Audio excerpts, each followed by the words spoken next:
Students, आज हम पढ़ने वाले हैं क्लास 9th वृत्त यानी सर्कल्स चैप्टर का 14th भाग। इससे पहले वाले भागों में हम एनसीईआरटी के क्वेश्चंस स्टार्ट कर चुके थे और हमने काफ़ी सारे क्वेश्चंस कंप्लीट कर लिए थे। 9.1 हम कंप्लीट कर चुके हैं। 9.2 के मोस्टली क्वेश्चन हम कंप्लीट कर चुके हैं। एक लास्ट क्वेश्चन है जो उसका पेंडिंग है, वो आज हम ख़त्म करेंगे, जो कि है क्वेश्चन नंबर 6। शुरू करते हैं। क्वेश्चन हमारे पास है कि 20 मीटर त्रिज्या वाले एक गोल पार्क वृत्तकार एक मतलब कि वृत्तकार शेप का है, एक कॉलोनी में स्थित है। एक वृत्त मैं बना देती हूँ, इस तरीके से है, ठीक है। तीन लड़के अंकुर, सैयद तथा डेविड इसकी परिसीमा पर बराबर दूरी पर बैठे हैं। इससे पहले वाला एक क्वेश्चन था, उसमें मनदीप, सलमा और रेशमा थे, जो कि दो बराबर दूरी पर थे, लेकिन तीसरा हमें निकालना था। यहाँ पर तीनों ही बराबर दूरी पर है। कि अगर मैं बात करूँ तो इस तरीके से कौन कौन है ये? अंकुर मतलब कि इसको मैं ए से नोट कर देती हूँ। ए अंकुर,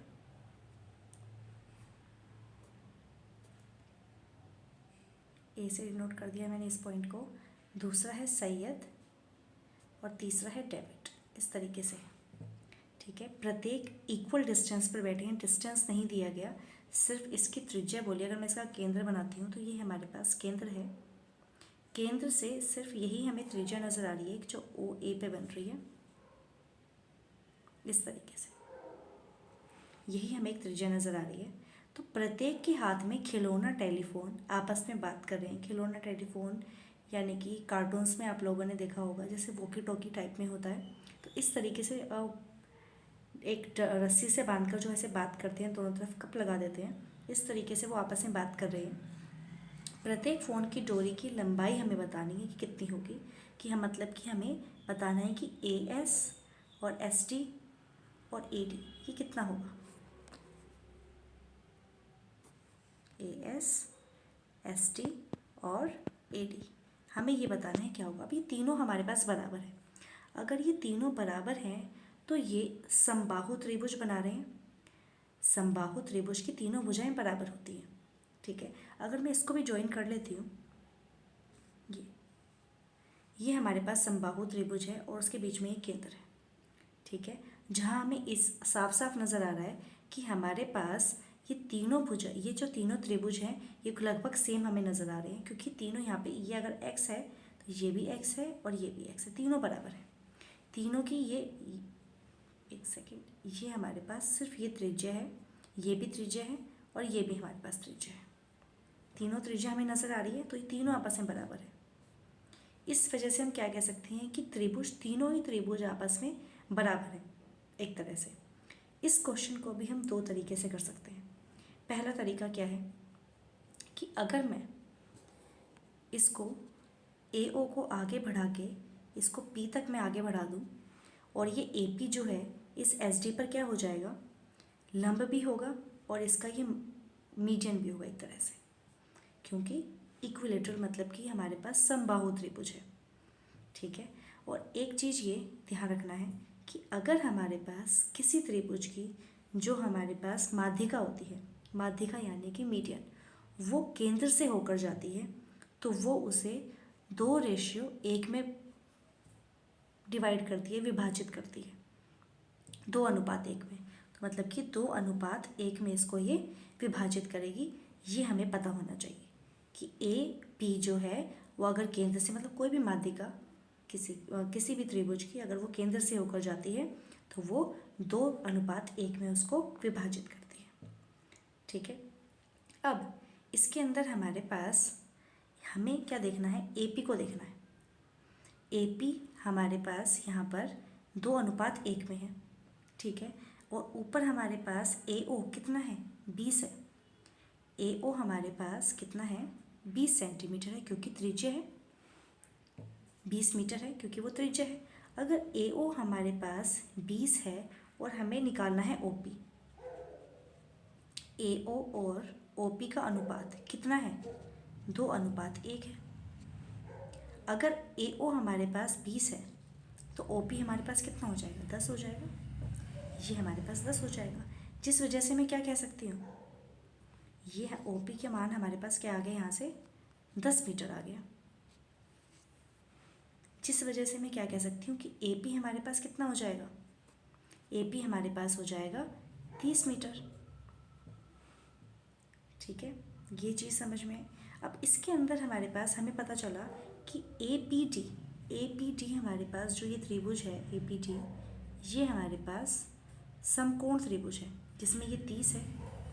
ये अगर मैं इसकी बात करूँ तो ये x/2 है, सिर्फ PD, क्योंकि ये SD का आधा है। ठीक है, ये x/2 है और ये x है। और अगर मैं यहाँ पे पाइथागोरस प्रॉपर्टी लगाती हूँ, अगर मैं यहाँ पे पाइथागोरस लगाती हूँ, 30 का वर्ग बराबर में x का वर्ग, क्योंकि हमारे पास एक तरफ रहेगा ये कर्ण, x का वर्ग बराबर में x/2 का वर्ग जमा में 30 का वर्ग, ये हमें निकालना है। ठीक है, यहाँ से अगर मैं x की वैल्यू निकाल लेती हूँ तो हमारे पास ऑटोमेटिकली वैल्यूज़ आ गए। हमें x की तो वैल्यू निकालनी है क्योंकि वही हमारे पास क्या है, इन तीनों के बीच की दूरी है।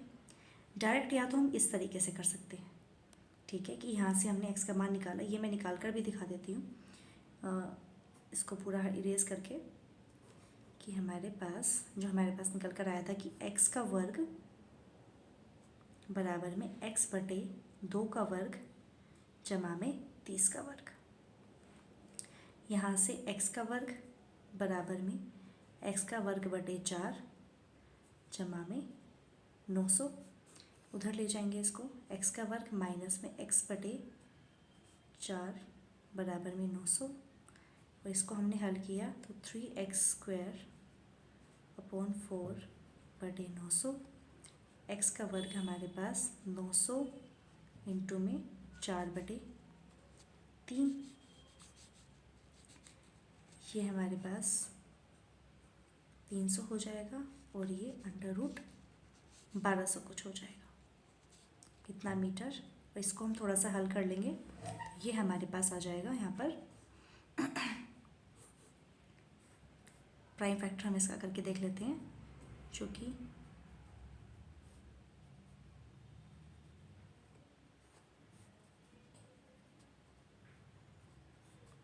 10 और 10 हमारे पास ये निकल कर आ रहा है। ठीक है, तो हमारे पास जो कॉमन आ रहा है, इसको अगर मैं रूट को अगर मैं सॉल्व करती हूँ तो रूट के अंदर 2 × 2 है, 2 × 10 है और 1 × 3 है। जो कॉमन हमारे पास निकल कर आया 2 × 10, रूट के अंदर 3 रह गया, मतलब कि 20√3, इतना मीटर हमारे पास क्या हो गया, इसकी वैल्यू आ गई, x की वैल्यू हमारे पास निकल कर आ गई। ठीक है, ये तो था हमारे पास जब हम माध्यिका से करेंगे, कि हमें ये पता हो कि माध्यिका अगर केंद्र से होकर जाती है तो वो उसको 2:1 में तोड़ती है। अगर वो चीज़ नहीं पता तब कैसे करना है क्वेश्चन को, ये देखिए, वही आकृति से x ही माना गया है कि माना अंकुर की स्थिति A सैयद की S और डेविड की D है, इस तरीके से हमने नाम दे दिया। अतः फ़ोन की डोरी की लंबाई जो है वो AS SD AD बराबर x मीटर है, सबको x नाम दे दिया, ठीक, क्योंकि बराबर है। रचना से OM जो है SD पर क्या है, लंब है, लंब खींचा गया। चूँकि ASD एक समबाहु त्रिभुज है तो हम कह सकते हैं कि ASD का क्षेत्रफल √3/4 A² होगा, क्योंकि एक इक्विलेटरल ट्रायंगल का समबाहु त्रिभुज का क्षेत्रफल यही होता है, √3/4 A का वर्ग, A मतलब कि भुजा।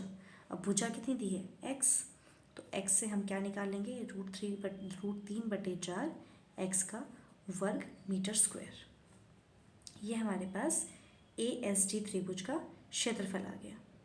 ठीक है, जहाँ पर हमारे पास OM जो है वह वो भी SD के क्या है, परपेंडिकुलर है, इस तरीके से। अब जिसमें हमारे पास DOM ये वाला त्रिभुज जो है, अब इसकी बात करते हैं यहाँ पर कि OD जो है ये तो 20 है क्योंकि ये हमारे पास त्रिज्या है, और DM हमारे पास x/2 है क्योंकि ये SD का आधा है। ठीक है, अब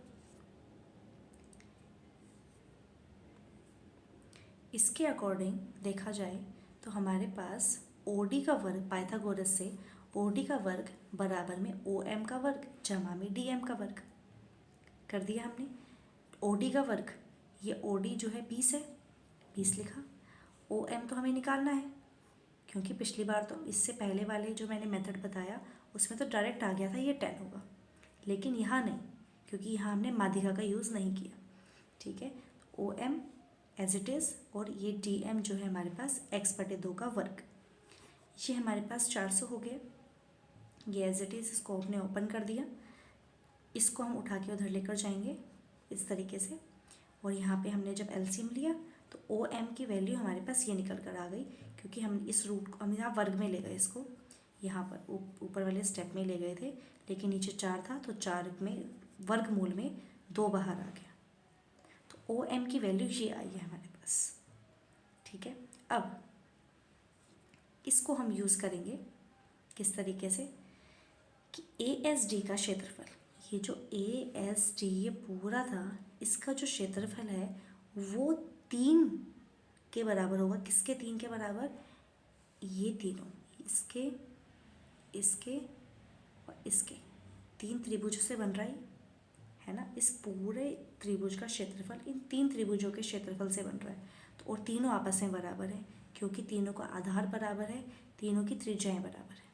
ठीक है, इस वजह से क्या लिखा, सिर्फ 3 गुणा में SOD। क्यों लिखा? क्योंकि तीनों के क्षेत्रफल बराबर है। ठीक है, तो जिस वजह से हमने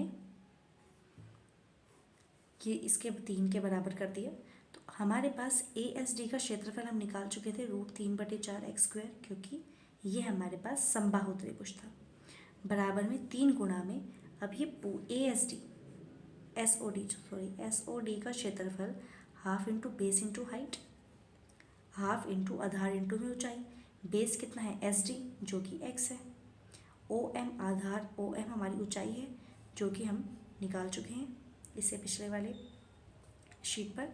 ठीक है, अब यहाँ से हम सॉल्व करेंगे, तो इसको हमने जब ओपन किया थोड़ा सा, इस 2 को इस 2 के साथ मल्टीप्लाई किया तो ये 4 आ गया, इस 4 से ये 4 कट गया। ठीक है, इस x² से ये x कट जाएगा, √3 से अगर मैं इस 3 को काटती हूँ तो यहाँ पे रूट बचेगा। ठीक है, जो कि ये स्टेप बन रहा है सीधा। ठीक है, अब यहाँ हमने क्या किया, इसको भी रूट के अंदर कर लिया, 3 को रूट के अंदर कर दिया, तो x², अब ये जो रूट है उधर जाके क्या बन जाएगा, स्क्वायर बन जाएगा, तो x² की वैल्यू हमारे पास ये आ रही है, x² की वैल्यू हमारे पास ये आ गई। या फिर हम दोनों तरफ क्या कर सकते हैं, दोनों तरफ वर्ग करने पर हम ये इस तरीके से भी कर सकते हैं कि हमने दोनों तरफ वर्ग करा तो हम क्या हुआ, हमारे पास x का वर्ग हो gया और यहाँ से वर्ग से ये रूट कट गया। इस तरीके से भी हम कर सकते हैं। ठीक है, तो x² का मान निकल कर आ गया। अब x² का मान निकलने के बाद x² जो है वो हमारे पास, ध्यान देंगे इधर, ये देखो पीछे वाले स्टेप में जो ये निकल कर आया था, हमने ब्रैकेट को ओपन, यहाँ पे हम क्या करेंगे, ब्रैकेट को ओपन करेंगे, दोनों से मल्टीप्लाई करेंगे, तो यहाँ पर 1600 से मल्टीप्लाई किया तो ये आया, और x² से मल्टीप्लाई किया तो ये आया। ये इधर माइनस में है, उधर जाके क्या हो जाएगा, प्लस हो जाएगा। x² जमा में 3x² बराबर में 4800, तो ये हमारे पास 4x² हो गया 4800। 4 को हम डिवाइड में लेके जाएंगे, 4800/4, तो x² बराबर में 1200।